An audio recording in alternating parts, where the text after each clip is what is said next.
All right, so thank you so much for staying with us. 15th of December, the newly redesigned notes, 200 naira, 500 naira notes, and 1,000 naira notes. Well, eventually the CBN started circulating them, but I know a couple of persons, a lot of Nigerians are yet to hold that new naira note. And as we speak now, a lot of persons are even scared because of the very reports coming through that there are now counterfeits of these new notes now in circulation. It's something really we'll be worried about. Anyway, that's on one side. Now, on the other hand, those who are into mobile money business, all right, PoS operators, some person will say most affected as it concerns their business, because when CBN came up with a policy just in trying to come up with the cashless policy, well, one of the things that they said that if you want to withdraw as an individual, it means you can only withdraw 100K a week, all right? And then for corporate organizations, you also have theirs as well. And that will mean that for POS operators, it will be a major challenge for them, because I can imagine what that really will portend. But what we'll have is the threat coming from the operators saying if the CBN does not review that decision, then it means that they will have to bring up some litigation on that particular one. Well, Osare Hato was part of the meeting where the CBN had to bring stakeholders together, and based on the pressure, all right, from different voices or different stakeholders, I guess something is new. And Osare Kato wants to help us know exactly what's that decision that CBN reached yesterday. Good morning, Mr. Saro. Good morning, my brother. Good morning, Nigerians. Good morning, City. Okay. Yes. So give us first-hand information. You were part of that meeting. But first, give us a background as to why the sector that you belong to, why you guys were planning to actually take the CBN to court. You cannot remove food from somebody's mouth and ask the person to be quiet. That is on the lighter note. Also, we also look at it as a very bad policy for the economy, even if there are inherent good sides of the policy. But then, if the key stakeholders in the sector is neglected in the policy, then that policy is not good. You cannot expect, what we have there is that 4 million agents. The truth of the matter is that the people that would have been affected by the policies, from our estimations, around like 10 million or above. Okay. Because we have, if we have 1.4 million agents, these agents have employees. An average agent who is operating 2-3 outlets have nothing less than 5 staff. Okay. So those staff are dependent. So it would have been a very big blow to our sector. However, we had a series of meetings with CBNs, even with the state branches. Personally, at those states, we met with the CBN here. On the national level, we also met with them, Lagos State and all of that, just to make our stand known to them. Because many people were not carried along while those policies were being taught. Even the bankers committee, I'm not sure they were carried along, because we were meeting together and the policy came to everyone as a surprise. Fine, the CBN have good intentions, and at best, they also want us to be with other economies of the world, which is very good. However, we are not Europe, we are not America, we are not UK, United Kingdom. We still have villages in Nigeria where there is no network. We still have local governments in Nigeria where there is no bank. So how do you factor these people into your policy? You cannot neglect them when you are making the monetary policy. That was our stance. You cannot neglect them. And over the years, it is the agents that have been serving these people. Like our mothers in the village who go to the farm, get their farm produce, and take it to the local market. So how will they be doing transfers? And you know that these transfers are Sometimes you send money via your internet or your mobile app. Sometimes it takes days. In cases where it fails, sometimes you have to wait for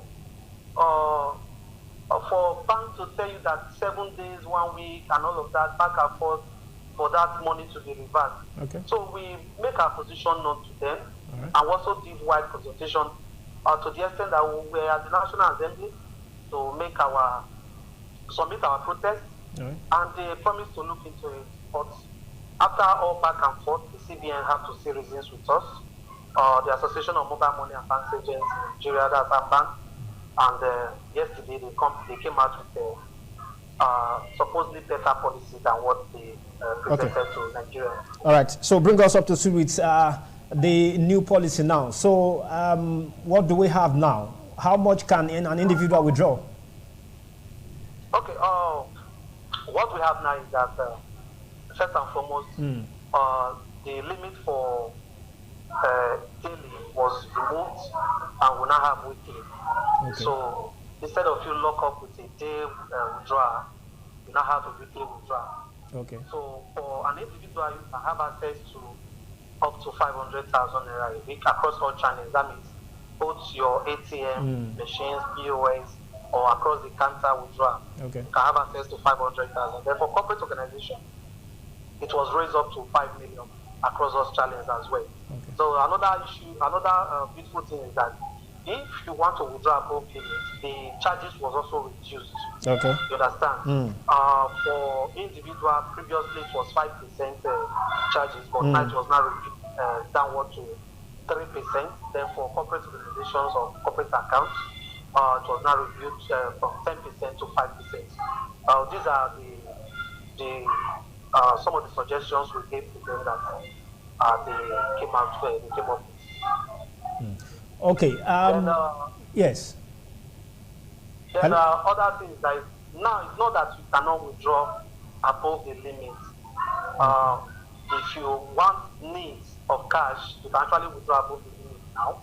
However, there are procedures you should follow, and you must show a cost to your bankers why you need to withdraw above those limits. Okay. And there are documents you have to submit, which includes your ID card, your BVN, your tax identification number, and you write to the MD of the bank.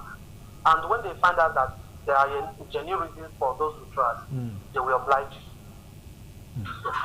Okay. Now, one of the areas that the CBN looked at when they came up with this policy was the issue of trying to fight against hoarding of the cash. But with this latest decision now, I mean, thanks to the pressure coming from stakeholders, do you think that initial idea has not been defeated?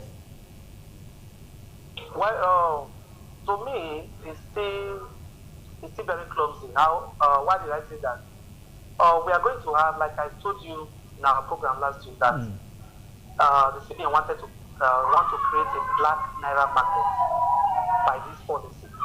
So we are still looking at this new review, if there will be a reduction, but it's not that there will not be a black market for naira. We have looked at it in all ways.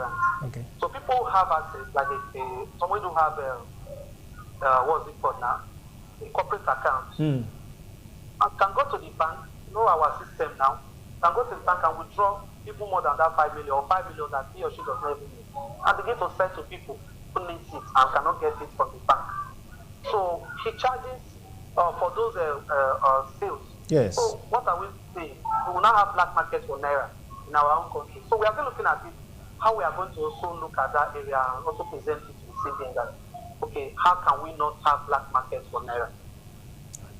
All right. Mr. Ekato, have you seen the new naira notes? Yes, sure. You've seen the new naira notes? Okay. So can you help us make sense of what the new note looks like and how we can actually distinguish it from the old one? Because traders are rejecting the notes. I wouldn't blame them much because it's still boiled down to our argument with the CBN. Before you carry out the policy, there have to be sensitization. You have to tell people this is the old, this is the new, these are the security features we have put in place. But the association, that's what we are currently doing for our members now. If you also go to the internet, you also see a comparison between the new notes and the old notes. However, pillars and the reports from our agents as well is that there are fake notes out now. And so one begins to ask, this is the currency that was just released about 2 weeks ago, came effect on the 15th, and we already have fake notes in circulation. Who is responsible? How did they even know some of the security features? So what we are saying is that if we have a genuine notes, vis-a-vis compare with the old notes, you can be able to see the different security features in these notes. So from there you can take it that cannot just be pointed out that okay, this is the fake note and this is the genuine note, because we don't even know who those that are producing these fake notes. You understand? So we don't even know how they are going to produce the next fake notes. So what we know is that we educate our members. These are the features or the security features of the new notes. Right. So anything outside these features, please don't accept. So we're also going to try as much as possible to also educate our members, to also educate the public as well. So when you have people coming to your shops and locations, also educate them that these are the features of the new notes. So in case anybody is giving them anything other than they should reject it. But it's not good that they reject the genuine notes. I don't think that is encouraging. Okay, so just before I let you go, that ATM machines are still giving out old notes. And the old notes, of course, like we know, according to the CBN, will no longer be legal tender as from 31st of January 2023. Yes. That's another major challenge. How can we deal with that? That is the policy of the CBN. They have to run simultaneously until the 1st of January next year, where the old notes will cease to exist. So we don't have the choice than to accept the old notes, whether you go to the ATM, because what we are also saying is that even banks don't even have enough of these new notes. They don't have enough. I think CBN did that transmission of these cashless policy so that we can reduce cash from our system. So I don't think they produced or they printed much notes. So what we have now, they have to run together. But I believe that from time to time, more notes will be printed and we are going to have more in circulation. But for now, they are going to run simultaneously. Okay, Osare Kato, thank you so much for joining us. Hopefully on Friday we can have you help us make more sense of this CBN's cashless policy. We appreciate your time with us. Thank you very much. Okay, so it's a business rendezvous on Independent Television. We appreciate your time with us.